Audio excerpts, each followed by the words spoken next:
If the trees could talk, they'd scream. In the frost-laced wilderness of Barlow Ridge, the wind didn't whisper, it warned. It curled around the old homestead like a ghost that never left, rattling broken shingles and moaning through warped shutters. Mara Linley froze mid-step, arms piled with firewood, and listened. No chirping, no chatter, just the eerie groan of ancient trees and winter that overstayed its welcome. Silence in Barlow Ridge wasn't a void, it was a message. Someone or something was watching. She edged the door open with her shoulder, letting the glow of the hearth spill onto her frostbitten cheeks, and dropped the logs beside the fire with a grunt. Her joints protested, hands cracked and boots nearly worn through, but this crooked cabin was all hers, her last corner of the world. Since Edric had passed from fever last spring, this placerented land and all was the only thing still tethering her to life. On the table, a coarse loaf sat cooling since morning, made from the dregs of flour and the last scrape of lard. She didn't expect it to last. Nothing did anymore. She was just about to slice it when something moved in the corner of her eye outside, just past the glazed window pane. Mara crept toward it, careful not to startle whatever lingered in the cold. Beyond the bare skeletons of oak trees, crouched by the fence, was a boy, barefoot, no older than 10. His tangled hair framed a wary, dirt-smeared face, half-shadowed beneath a battered fur-lined hood. He didn't move, just stared. Still as a fox in wait, Mara didn't recognize him by his rags, but by the pendant around his neck, its pattern unmistakable. He was Yurok. Her first instinct, drilled into her by fearful townsfolk, was to grab the rifle. Not because she wanted to use Ithel, she wasn't sure it even had bullets, but because it's what folks like the Bramble Creek preacher said was right. Don't trust 'em, old Pastor Malthus had thundered last winter. They prowl like wolves, waiting, testing.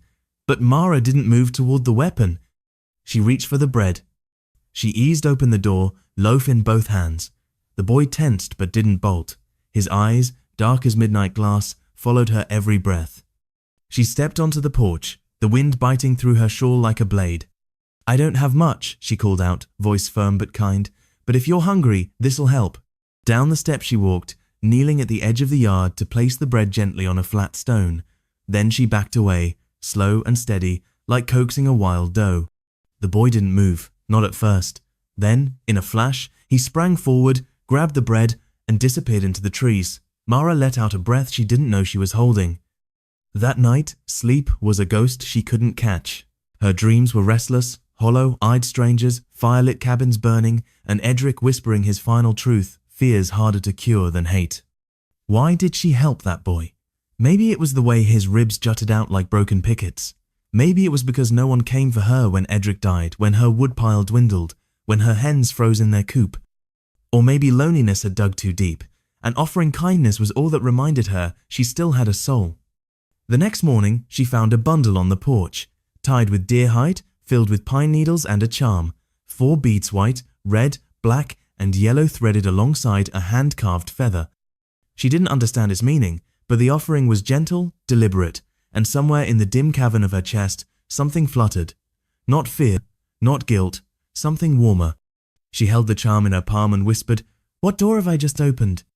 The wind stayed silent, but the trees no longer did. By midday, the light had shifted. Mara stood on her back steps, shawl tight across her shoulders, eyes scanning the woods. Usually the only motion back there came from squirrels or songbirds. Not today. Something was different. Not a storm, exactly just a presence. She told herself it was nerves, leftover jitters from the night before. Then she saw them, 3 figures, still, like bark carved into people. Not hiding watching. 2 men, 1 woman. Their cloaks woven with fur and feathers, their braids threaded with bone and stories, their expressions unreadable. They stood beneath the sentinel pine, staring at her cabin like it was a test. And she, the question. Mara blinked, heart hammering. When she looked again, they were gone. She backed into the cabin, locking the door with shaking hands and lighting the stove with fumbling fingers. They hadn't raised weapons, hadn't spoken. But that ancient silence, their stillness, it scared her more than any shout. Not long after, she heard footsteps, slow, heavy, on her porch.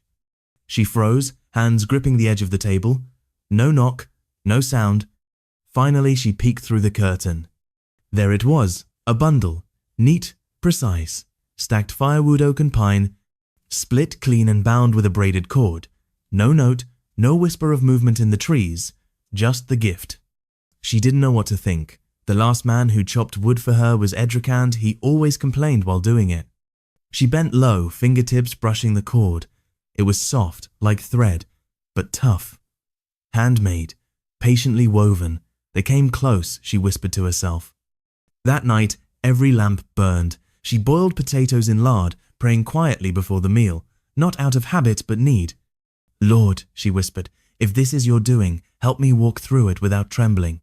Outside, the wind moved the trees with a hush, like someone breathing secrets through the leaves. At some point, she dozed in her chair, fire low beside her. In her sleep, the boy returned. But this time, he wasn't starving. He stood beside the tallest elder, draped in deer hide, holding bread in one hand and a stone in the other. He didn't speak, but his eyes said something deep and ancient. You were the first. She woke with a start. Something had tapped the roof. Pine cones? Ice melt? The fire had dimmed. On the inside windowsill, placed carefully, was the charm again. Only now it held 5 beads. The new one was blue. She hadn't put it there. The door was still locked. Mara pressed her palm to the glass, peering into the deep woods beyond. For the first time since Edric died, she didn't feel alone. But that wasn't comfort. It was a warning. The town hadn't changed. Same lopsided signs, same paint-peeled shops, same wary eyes peeking from behind dusty curtains, but they had changed. People stepped aside too fast. Their greetings died in their throats. The general store went quiet the moment she touched the door handle. Mrs. Breyer, the preacher's wife, looked right through her like Mara was invisible, or worse, cursed. She walked slower, hugging her basket. The cobbler gave her a curt nod. Mr. Greaves, who used to bring her flour in snowstorms, suddenly found a crate to fumble with. When she entered the store, the air turned colder. 3 ranchers by the counter all sweat, chewing tobacco, and sharp eyes looked at her like she'd just spat on scripture. Well, if it ain't the healer, one of them said, loud enough for the shelves to hear. Mara didn't blink. She gathered a sack of oats and a bar of soap, then turned to the clerk. 2 bits, she said evenly.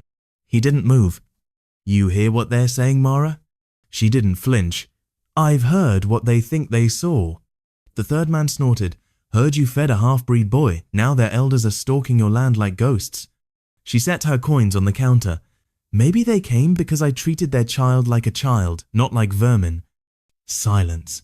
Then the man with the scar stepped closer. Or maybe you invited them, he hissed. Women like you don't mind a little company, especially since your man turned to bones. The words sliced deep, but she didn't show it. Not yet. Before she could answer, the door opened behind her. Ellen Bramble, the dressmaker's wife and a church elder, stepped inside. She glanced from Mara to the men, then to the coins on the counter. With icy precision, she picked up the soap and dropped it back in the basket. She won't need that, Ellen said, her voice sharp enough to shatter glass. Nothing she touches can be washed clean anyway. The silence that followed was suffocating. Mara left her basket behind. Her boots thudded against the dirt road like a war drum. She didn't cry until she reached the edge of town. Not from their words, but from how quickly they turned. They used to be her neighbours, the kind that once brought stews and condolence pies when Edric passed. Now they eyed her like she'd poisoned their wells, like her very breath carried plague. Mara didn't take the main road back. She slipped through the grove behind Dalton Creek, where the wind curled through the trees like it had something to say. By the time she reached her land, the air had shifted again. Trees leaned as if eavesdropping, and then she saw it. 3 stones, stacked precisely near the bend in the path, white, red and blue, like a signal or a shrine. She didn't move at first, just stared. It wasn't a threat, it was a memory, etched in colour and care. The same hues as the charm beads, the same arrangement. Someone had come, not to warn, to honour. That night, Mara left the lamps unlit, let the dark settle over her like a worn quilt. The world outside had turned cold, but the woods they hadn't turned away. In the hush that followed, she realized something deeper. She hadn't just fed a starving child. She'd crossed a line that didn't bend back. Dusk was slipping into night when she heard it. 3 soft knocks, not panicked, not demanding, just present. She stood by the fire, one hand on her old rocking chair, the other around a steaming mug of chicory. The cabin had gone still. Even the wind held its breath. Mara opened the door slowly, already wrapped in her shawl. There he was, the boy, at the foot of the steps, soaked to the bone, half-shadowed beneath the porch lantern, but he wasn't alone. He carried someone taller, slumped, barely upright, a man. His limbs dangled, boots dragging across the ground, blood dark against the tan of his deerskin coat. His long black hair was slick with rain, jaw set in the kind of stillness only pain allows. His breathing was shallow, uneven, his face drawn and sharp. The boy said nothing. He didn't need to. Mara stepped aside, opened the door wider. Together, they moved the man inside. The boy guided him like he'd done it before, strength outpacing size. They laid him by the hearth where the fire had begun to fade. Mara didn't speak. She fetched water, boiled herbs, wrapped towels tight. The wound in the man's side was deep, not fresh, but nowhere near healing. Someone had packed it with moss and bark, a crude attempt, a child's attempt. She cleaned it, dressed it. Her hands didn't tremble, though her heart did. When she finished, she glanced at the boy. His eyes were heavy, face unreadable. Then he reached into a worn pouch and drew out a small bundle cooked rabbit meat, still warm. He held it out. "For me?" Mara asked softly. He nodded once.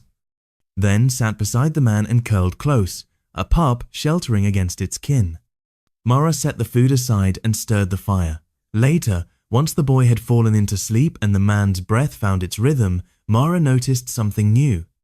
A necklace, carved bone, bits of turquoise, a single black feather. The same beads, the same message, the same thread running through them all. This wasn't coincidence. She leaned back against the wall, eyes on the man. He didn't stir, but Mara knew he wasn't ordinary. He wasn't lost, he'd been brought. Not by chance. By purpose. She whispered to the quiet, "What kind of vow did I make?" without knowing. Outside, the wind answered, but it no longer sounded like a warning. It sounded like recognition. By morning, the boy was gone.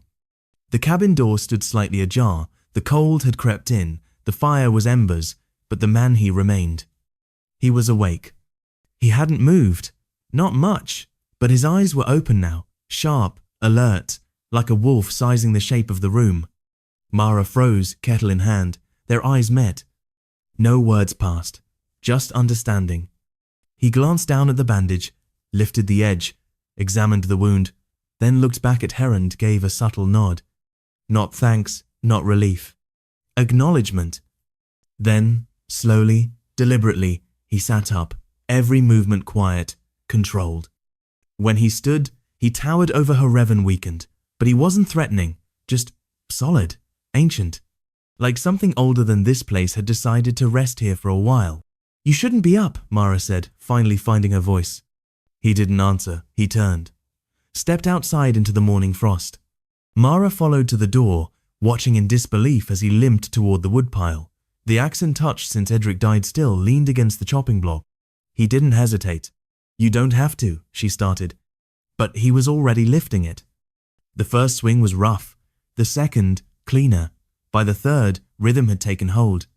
She stood, mouth half open, as he split log after log, each strike carved from effort, each breath a burden, but he didn't stop.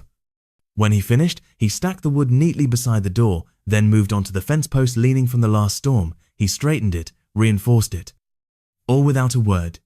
That evening, Mara made stew, set 2 bowls on the table, one for her, one for him. But he didn't come in. He sat on the porch, facing the woods, sharpening a small blade with steady, quiet scrapes, like a ritual. Mara stepped outside and placed a bowl beside him. "Eat while it's warm," she said gently.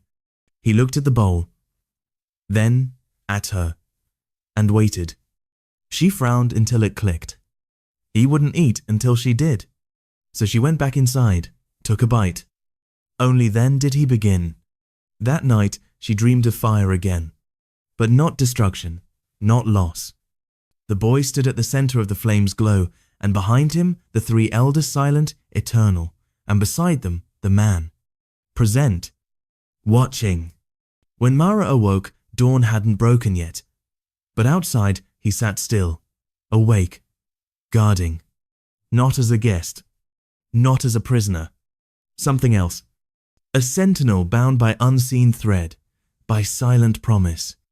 Mara didn't know what she'd agreed to when she gave bread to a child, but she knew no, it wasn't charity. It was a covenant. And he wasn't leaving. The chickens woke her, but not with their usual rustling. This was panic. Screeches, sharp, frantic, like terror had come through the coop door without knocking. She shot upright, then smelled its smoke. Throwing off her blanket, she ran to the window, heart thundering. Outside, the henhouse was glowing, not with lanterns. With fire. Flames clung to the walls. Smoke curled into the sky like accusation. Inside, the chickens shrieked. She didn't think, just ran. Bare feet on cold wood, gown trailing in the mud. The air sliced like knives, but the fire burned harder. She stumbled toward the coop, and someone moved before her. Fast, silent. It was him.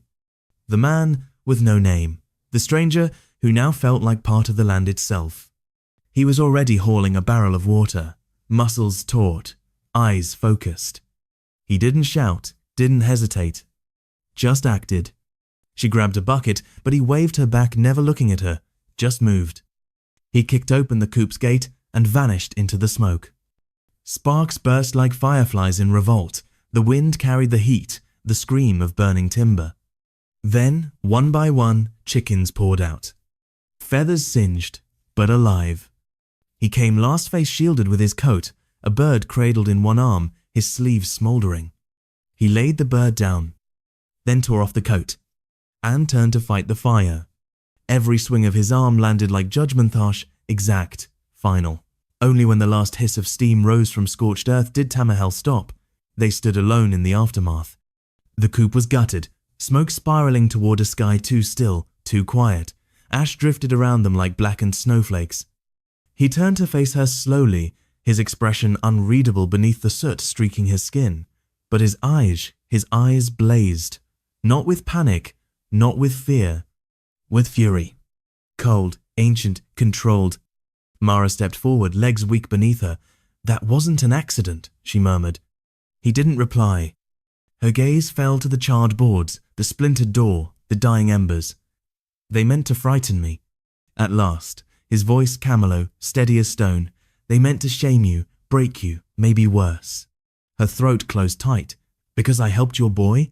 "Because you didn't apologize," he answered, quiet as thunder. The words struck harder than any insult hurled at her in town. Mara hugged herself, trembling. "It's because you're here. They see you as danger." He stepped closer. Close enough that she could see the smear of dried blood beneath the ash on his sleeve. "I am danger," he said calmly, "to men who fear silence, who hate women who choose instead of bend." Her breath caught. "You should go. If you stay, they'll burn more than my coop." He glanced down, then back at her, and said the only thing that mattered. "I stay." Mara stared at him, the smoke between them like a curtain lifting. "You stay? Why?"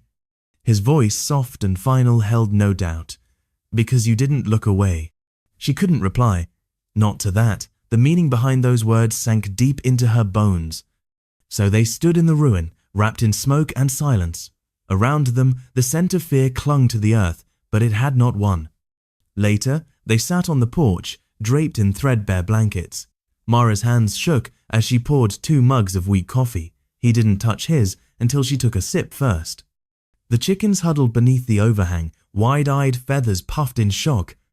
Mara stared at the dark sky overhead. Her pulse echoed against her ribs like war drums. Something had changed, not just in the land, in them. This was no longer about a loaf of bread. This was about Firebrand, what still stood after flames took everything else. By morning, she expected him to be gone. That was how the world worked.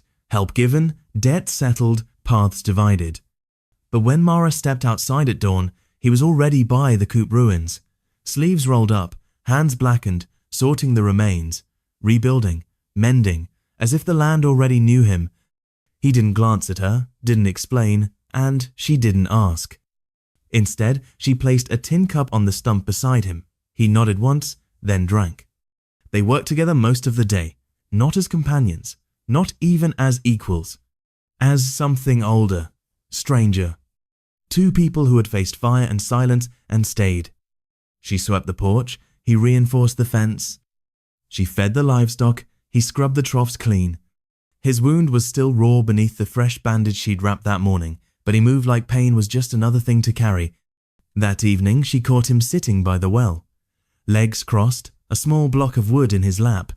His blade moved with purposely etched stroke, deliberate, graceful, as if every cut knew exactly where to land. She approached quietly. Saturday beside him in the dust.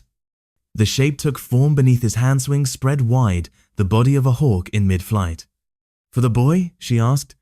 He shook his head. Number. For who then? Still carving, he said. For you. She blinked. Why? You gave bread, he replied. Then, after a pause, and you gave it when no one was watching. Mara lowered her gaze. It was just a meal. He didn't argue, because they both knew it wasn't brought around. Later, when the sun dipped low and shadows draped across the pines, she found it resting on her windowsill.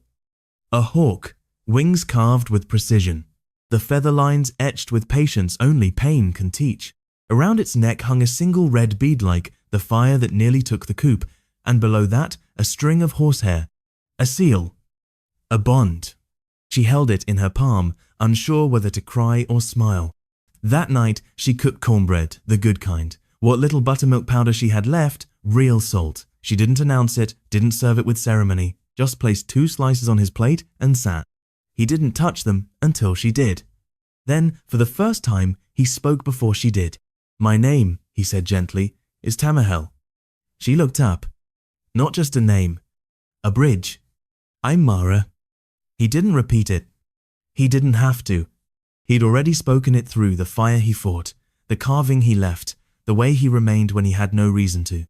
That night, as the lantern flickered out and stars blinked through the window, Mara held the hawk in her hand, and she didn't think of Edric, or gossip, or flames.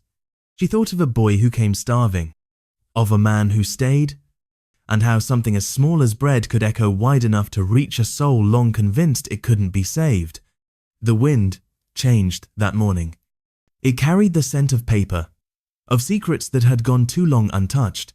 Mara was in the loft, digging through Edric's old chest, looking for nails, for twine, anything to mend the latch.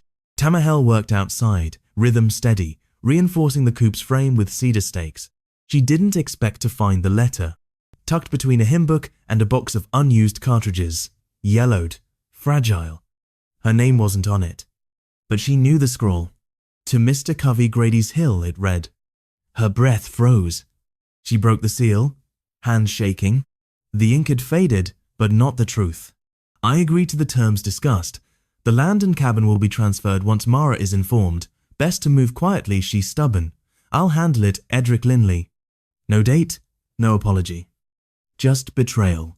She sat hard on the floorboards, the letter trembling in her grasp. He'd planned to sell everything. Her home, her trees, her life to Covey, the man who owned half the county and wanted the rest. The man behind the threats. The man who watched. Downstairs, she heard wood creak, Tamahel's hammer. The scent of pine resin drifted in through the gaps. She should have told him.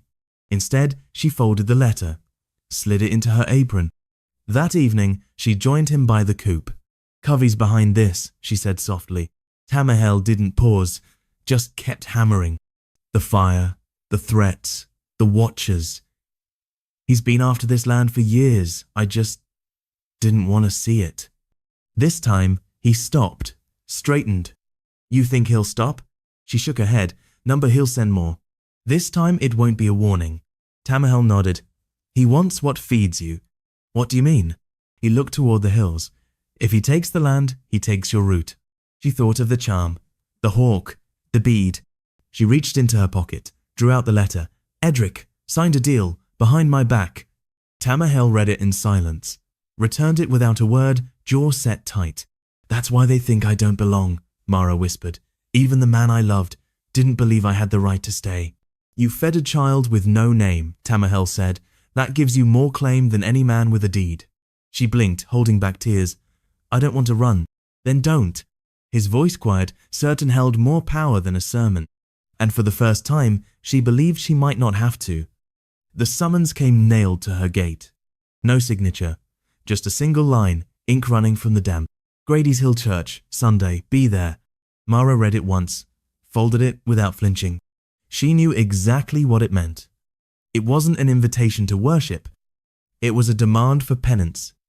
On Sunday, she wore black. Not mourning. Armor. The same dress Edric buried his father in. Her boots scuffed, her hair pinned back tight. And she carried nothing but open hands and a steady gaze. Tamahel didn't ride with her. She hadn't asked him to. But when she reached the final bend in the dirt road and saw the crooked white chapel rising between the trees, she was not alone. As the chapel crested into view atop the rise, Mara felt Ithim, somewhere in the pines behind her, not seen but sensed, like sunlight stretched into a shadow that watched without blinking. By the time she stepped through the chapel doors, every pew was filled. The same neighbors who once brought stew when Edric passed now looked at her like a stain they couldn't scrub out. The pastor stood at the altar, Bible closed, hands folded tight. His smile was gone. Mara Linley, he said not cruelly, but without softness. We need to speak plainly. She gave a single nod. Then speak. Whispers fluttered like moths against the wood-panelled walls. Dalton Covey stood. He removed his hat slowly, dramatically, as if preparing for theatre. This woman, he began, harbored outsiders, took one into her home, put all of Barlow Ridge at risk, and now she lays claim to land that was promised to Meb, her own husband. A low ripple passed through the congregation. Mara stood tall. He promised what was never his alone to give. Covey's jaw flexed. He signed without witness, without record, and before his passing. She reached into her pocket, unfolded the brittle letter, and raised it with steady hands. This, she said, is betrayal, not a contract. The pastor stepped closer, hesitant. Mara, we're only trying to protect our town. From what? She snapped. From a man who chops wood and eats in silence? From a child who nearly starved in your woods? Her voice cracked through the rafters like a thunderclap. The room stilled. Then the back doors groaned open. Tamahel entered. He didn't rush. He moved like the mountain itself had risen to walk, each step sure, ancient, and impossibly grounded. Gasps fluttered through the crowd. Some rose, some shrank back. But no one stopped him. He walked the aisle in complete silence, past pews full of people who had no idea what to do with a man who wasn't afraid of them. At the altar, he turned. She fed a hungry boy, he said. His voice, rough and deep, carried like a hymn. And you called it shame. Someone started to protest, but Tamahel raised a hand. Instantly, the room fell still again. In my people, he continued, we do not ask who a child belongs to. We ask who fed him, and that is the answer. He turned to Mara. She is the answer. Then he left. No plea, no threat. Just truth. And in the echo he left behind, not even Covey spoke. That night, Mara returned home to find a bundle on the porch. 3 loaves of bread, still warm, no name, no note. But she understood. Grady's Hill had seen her. And some of them had heard. 3 days later, the rain came. Gentle at first, tapping the rooftop like cautious fingers. Then heavier washing dust from the steps, soaking the earth until the ash around the coop turned to fertile black soil. Mara stood barefoot on the porch, the hem of her dress drenched. The wind tugged her hair free. She didn't bother to pin it back. Behind her, the door creaked open. Tamahel stepped out quiet, ever watchful. He didn't speak, just stood beside her. The rain clung to him differently. It respected him, rolled off like he belonged to it. I thought it would feel different, she murmured, after the church. What did you expect? He asked. I don't know. Justice? Rage? Something louder? He nodded. Storm's End quiet. She took a deep breath, letting the fear melt from her ribs like old wax. I keep waiting to feel safe, she whispered. Safety's not a feeling, he said. It's a choice. She turned to him. Something shifted in the air between them. He reached into his coat, drew out a length of soft leather, wrapped around a carved piece of riverstone. Its surface was smooth, warm, etched with curling lines like vines intertwined. This is for you, he said. It means root memory, that you are not alone. She took it gently. His touch lingered on her fingers. No one's ever given me something like this, she whispered. You've given much, he said. She looked down at the stone, then back at him. I want you to stay." The words left her lips before fear could swallow them, before the weight of the town's judgment could choke them back. Tamahel didn't move, but he spoke clear, steady. "I already have." She felt the tears rise, didn't let them fall. Instead, she stepped forward and rested her forehead softly against his shoulder. Not a kiss, not a vow, just presence. And he let her. Let the storm fall. Let the past fall away. That evening, as thunder growled low across the valley and the sky shattered open with wind and light, Mara placed the river stone beside the carved hawk on her windowsill. 2 gifts. 2 beginnings. The boy never returned, but sometimes she still left bread at the fence. The townsfolk still watched her, still whispered, but the weight of their judgment had shifted. On some mornings, she'd find eggs in a basket on her step, or herbs, or a strip of smoked venison. No names, no thanks. Just gestures.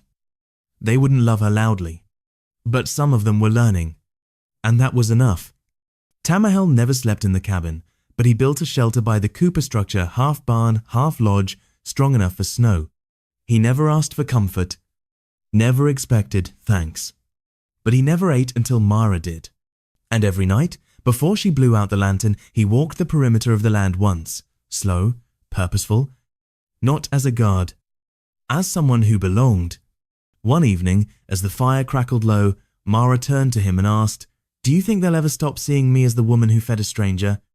He didn't look up. "Number." She smiled. Good. Because she didn't want to be forgotten. She wanted to be remembered exactly for that. For kindness without permission. For generosity that broke the rules. For a kind of love that asked for nothing until it was freely offered. The rain eased. The wind softened. And in the stillness, Mara knew, some storms come to destroy. Others come to help things grow. This storm had done both. And sometimes, all it takes is a piece of bread to change everything. Mara hadn't set out to spark a rebellion, or earn respect, or find love in the ruins. She simply chose compassion when no one else would. And in return, she discovered truths that whispered deeper than fire. That silence can shield. That loyalty can heal. And that kindness, quiet, uninvited, unafraid leaves a mark deeper than any fear.